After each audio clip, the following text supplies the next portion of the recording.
सो hey guys, क्या हाल चाल है आप सभी लोगों के। मेरा नाम है लोकेश और इस एपिसोड में हम एक्सप्लेन करने वाले हैं, मतलब इस एपिसोड में मैं एक्सप्लेन करने वाला हूँ मार्वल की एक नई मूवी जिसका नाम है Ant Man and the Wasp Quantumania. हाँ भाई, इतना लंबा नाम है इसका। तो बहुत सारी मूवीज़ आई थी मार्वल की रिसेंटली में और शोज़ भी आए थे। लास्ट टाइम तो मैंने ब्लैक पैंथर देखी थी, उसका सेकंड जो पार्ट आया था वकांडा फॉरएवर। उसके बाद रिसेंटली जैसे वो लॉन्च हुआ था उसके जस्ट बाद ही ये वाली जो पिक्चर है वो आ गई थी, रिलीज़ हुई थी और ये मैंने पूरी अच्छी से देखी। और तो बस इसका यहीं पे करते हैं एक्सप्लेनेशन और बताएंगे आपको, पूरी जानकारी देंगे इस वाली वीडियो में। तो बने रहिएगा इस वीडियो में। तो चलिए स्टार्ट करते हैं।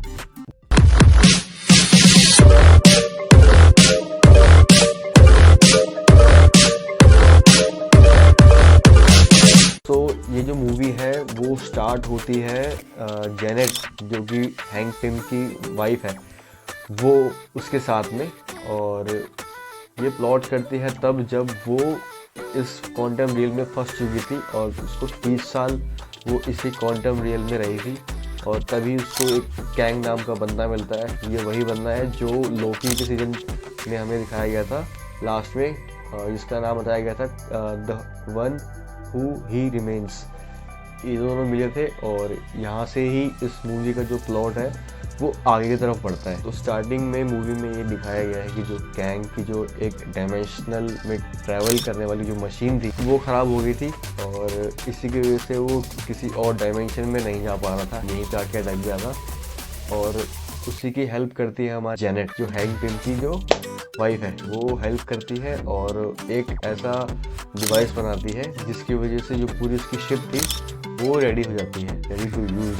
एंटमैन जो है अपना, वो एंड गेम नाम की एक मूवी थी ना, उसके बाद से उसको काफ़ी ज़्यादा फेम मिल गया है क्योंकि ये भी एक एवेंजर रह चुका है और इन्हीं सभी एवेंजर्स ने मिलकर पूरी दुनिया, अर्थ 616 थी, उसको बचाया था थैनोस से। ठीक है, तो यहाँ पे उसको काफ़ी ज़्यादा रिस्पेक्ट मिल रही है। और हाँ, जहाँ पे वो काम करता रहा बास्किन रॉबिन में, वहाँ पे भी उसको काफ़ी ज़्यादा मतलब लोग पहचानने लगे हैं और जो उसका मालिक है वो उसको काफ़ी ज़्यादा अप्रिशिएट करता है। और यहाँ पे हम देखते हैं कि जो स्कॉट लैंग की जो पूरी फैमिली है वो अब मिलजुल के रह रही है।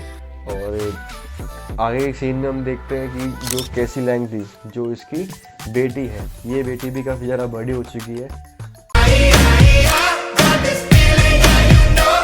हाँ भाई, बड़ी हो चुकी है और ये 2 साल जेल में भी रह चुकी है। तो जो कैसी लैंग है ना, उसका काफ़ी ज़्यादा इंटरेस्ट रहता है, किसमें? उसका इंटरेस्ट रहता है क्वांटम रियल में और क्वांटम फिजिक्स में। तो जो हैंक पिम है वो उसके सारे क्वेश्चंस को एकदम सॉर्ट आउट कर देते हैं, सॉल्व कर देते हैं और इसी की मदद से, हैंक पिम की मदद से वो एक डिवाइस बनाती है। ये डिवाइस क्या करता है, क्वांटम जो रियल में ना उसका एक तरीके से सैटेलाइट के तौर पे काम करता है। मतलब आपको क्वांटम रियल में जाने की ज़रूरत नहीं है, आप बाहर रह के भी क्वांटम रियल के अंदर क्या हो रहा है एज आ सैटेलाइट देख सकते हैं और उसको एक्सप्लोर कर सकते हैं ऐसा। तो वो ऐसा डिवाइस बनाती है और दिखाती है सभी लोगों को। वो शो ऑफ करी होती है कि कुछ टेक्निकल इशू आ जाते हैं उस डिवाइस में, जिसकी वजह से वहाँ पे जितने भी लोग बैठे हैं ना वो सारे डिवाइस के थ्रू उस क्वांटम रियल में पहुँच जाते हैं। अब क्वांटम रियल में ये लोग पहुँच जाते हैं और 2 मतलब ग्रुप में बढ़ जाते हैं।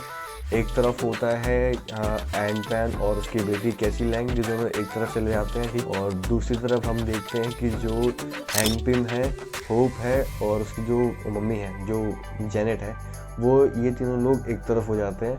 और क्योंकि जेनेट को यहाँ पे बहुत लोग जानते भी हैं, इसलिए जेनेट को ना एज अ टेररिस्ट या फिर कह लो आप एज अ क्रांतिकारी, रेवोल्यूशनरी देखा जाता है क्योंकि इसने जेनेट ने 30 साल इस क्वांटम रियल में गुजारे हैं। और कहीं ना कहीं देखा जाए तो इसी की वजह से ही ना कैंग जो था उसी ने ही इस पूरे क्वांटम रियल को तबाह किया है और इन लोगों की लाशों पे अपना जो एम्पायर है वो बनाया है इस क्वांटम रियल में। तो यही सब देखते हुए काफ़ी लोग उससे नाखुश भी हैं, तो इसीलिए वो यहाँ से भागते, मतलब बचती बचाती भागती रहती है। और इसी के देखा देखी जो होप है और जो हैंक पिम है वो भी ऐसा करते हैं सेम बिल्कुल। दूसरी तरफ हम देखते हैं कि एंटमैन है और जो कैसी लैंग है ये दोनों को किडनैप कर लेता है कैंग थ्रू मोडॉक है। अब आप सोच रहे होंगे कि मोडॉक कौन है, तो मैं बता दूँ आपको। तो अगर आपने एंटमैन का पहला पार्ट देखा है, उसमें आपने देखा होगा कि एक गंजा सा बंदा था जो विलन था, वही बंदा जिसको एंटमैन ने लास्ट में हरा दिया था, और वही बंदा क्वांटम रियल में फंस के कुछ मर सा जाता है, मतलब मर ही रहा होता है, कि वहीं पे आके कैंग उसको रिवाइव करता है और उसको एक मशीन में डेवलप कर देता है, और अब वो कुछ ऐसा दिखता है। और वो इतना ज़्यादा खतरनाक हो चुका है कि वो इन दोनों को लपेटे में ले लेता है अपने, और इन दोनों को ले जाता है कैंग के पास में। तो देखो यहाँ पे दो चीज़ें हैं। तो पहली बात, उसको वो डिवाइस चाहिए जिसकी वजह से जो पूरी उसकी मशीन है वो रिपेयर हो पाएगी और वो ट्रैवल कर पाएगा डिफरेंट डायमेंशंस में, और जो उसका मेनली जो काम है डायमेंशंस को तबाह करना, वो कर पाएगा। और दूसरा, उसको एंटमैन चाहिए। एंटमैन किस लिए चाहिए? क्योंकि मोडॉक ने उसको बता दिया है, मोडॉक वही बंदा है जो मशीन में अभी कन्वर्ट हो चुका है। मोडॉक ने कैंग को बता दिया है कि जो डिवाइस है ना, वो आपको सिर्फ एंटमैन ला के दे सकता है, क्योंकि वो एक प्रोफेशनल चोर है। तो इसी के लिए वो उसको किडनैप करता है, और किडनैपिंग के बाद एंटमैन जितना भी कहा होता है उस कैंग का, वो मानता है और चला जाता है उस न्यूक्लियर डिवाइस को लेने के लिए। और वो जाता है और वहाँ से वो ले भी आता है अपनी वाइफ की मदद से, जिसका नाम होप है। वो दोनों मिलके उस डिवाइस को ले लेते हैं।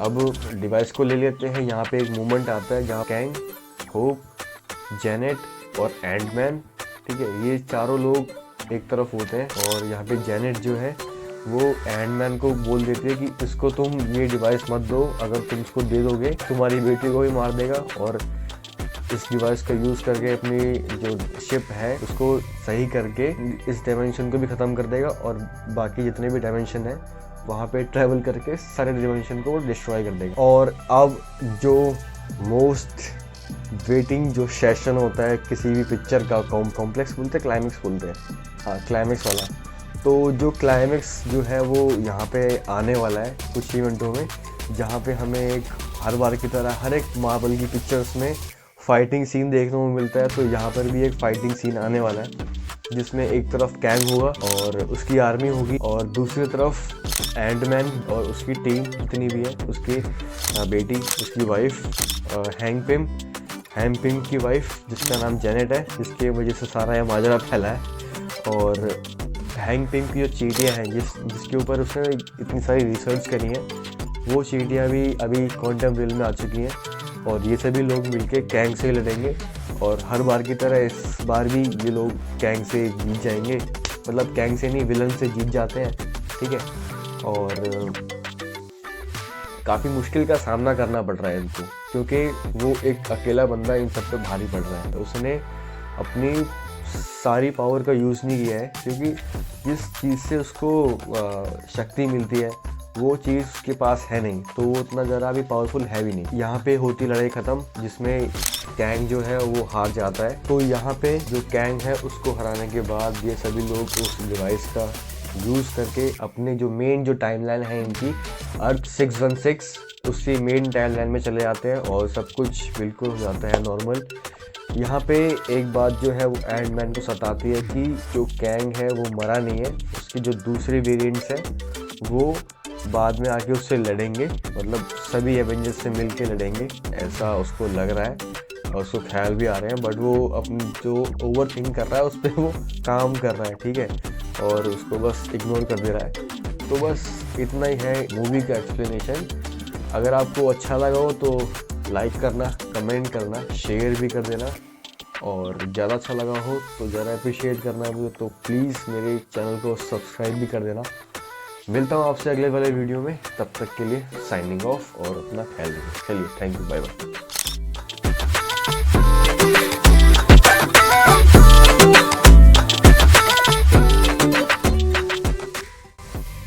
गए नहीं आप लोग? जाओ भाई, टाइम हो चुका है, जाओ, रात हो रही है, सो जाओ।